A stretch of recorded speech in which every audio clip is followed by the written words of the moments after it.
اسے الگ سے ایک کمرہ دے دیا۔ وہ حسرت بھری نگاہ سے دیکھتی رہتی تھی۔ کامران اپنی دوسری بیوی کو مری گھمانے لے گیا۔ وہ بہت خوش تھا، لیکن ایک دیمک درد نبیلہ کو کھائے جا رہا تھا۔ گھر کے کام، دن بھر کی تھکن، رات کی تنہائیاں، درد بے پناہ، لاپرواہی۔ نئی دلہن کو سب بہت پیار کرتے تھے، لیکن نبیلہ ایک کونے میں پڑی شاید موت کے قریب آ گئی تھی۔ اور پھر ایک رات وہ کمرے میں سوئی ہوئی تھی۔ شاید آج وہ درد نہ برداشت کر پا رہی تھی۔ سر کا درد شدید تھا۔ وہ سر پہ دونوں ہاتھ رکھے چیخنے لگی۔ سب اپنے کمروں میں سو چکے تھے۔ درد اتنا شدید تھا، برداشت نہ کر پائی۔ وہ کامران کو آوازیں دیتی رہی، لیکن کامران دوسری بیوی کی باہوں میں سو رہا تھا۔ وہ زمین پر گر گئی، تڑپنے لگی۔ نہ جانے کتنی آوازیں دی تھی، اور آخر وہ سکون کی نیند سو گئی۔ وہ دنیا چھوڑ گئی۔ صبح ساس گالیاں دے رہی تھی، کمینی آج بھی نہیں اٹھی ناشتہ بنانے کے لیے۔ کامران نے آواز دی، امی نبیلہ کو بولو ہمارا ناشتہ ہمارے کمرے میں بھیج دے۔ ماں نے گالی دی، وہ منحوس سوئی ہوئی ہے، ابھی تک سونے دو، آج اسے کوئی نہ جگائے۔ اس کے کمرے میں دوپہر کا کھانا ہو رہا تھا، سب اپنے کاموں میں مصروف تھے، لیکن ابھی تک نبیلہ کمرے سے باہر نہیں آئی تھی۔ آخر ساس کمرے میں گئی، دیکھا نبیلہ اوندھے منہ زمین پر پڑی تھی۔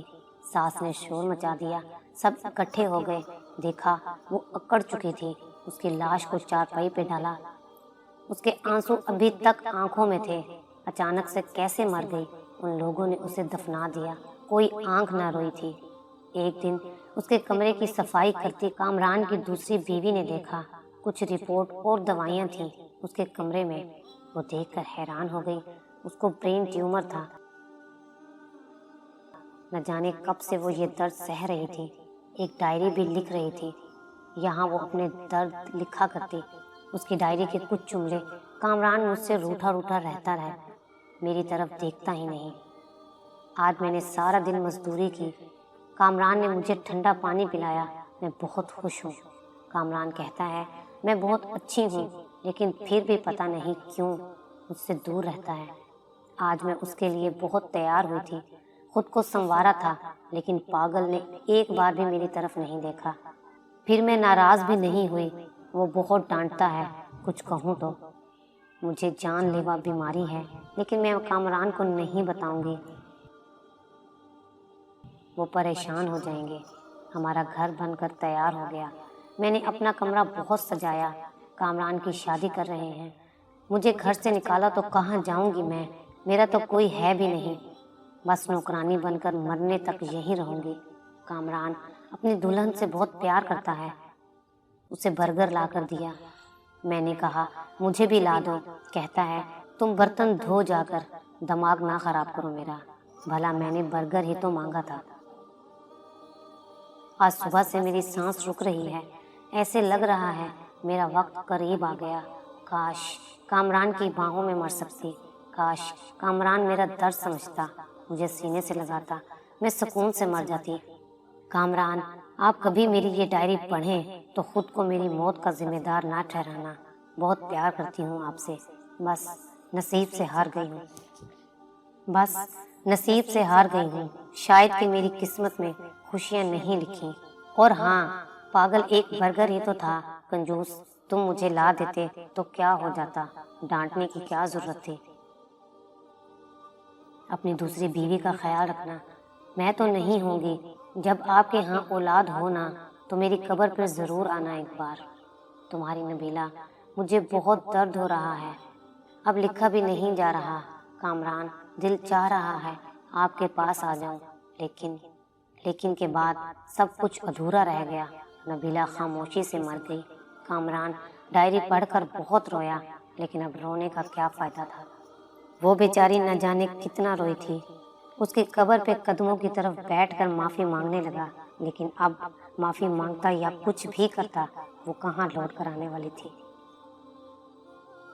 ایسے نہ جانے کتنی نبیلہ آج بھی ہیں جو اپنے ہم سفر کی بے روحی پہ جی رہی ہیں، جو درد سہتی ہیں، شکوہ نہیں کرتی، ارے بے قدرو، اپنی ہم سفر کو محبت سے دیکھ ہی لیا کرو، خدا کی قسم وہ ہر درد ہر دکھ بھول جاتی ہیں۔ اس سے پہلے کوئی نبیلہ دنیا سے چلی جائے اور آپ کو جب تک سمجھ آئے دیر ہو چکی ہو، کہ یاد رکھنا قیامت کے دن محشر کو پوچھا جائے گا۔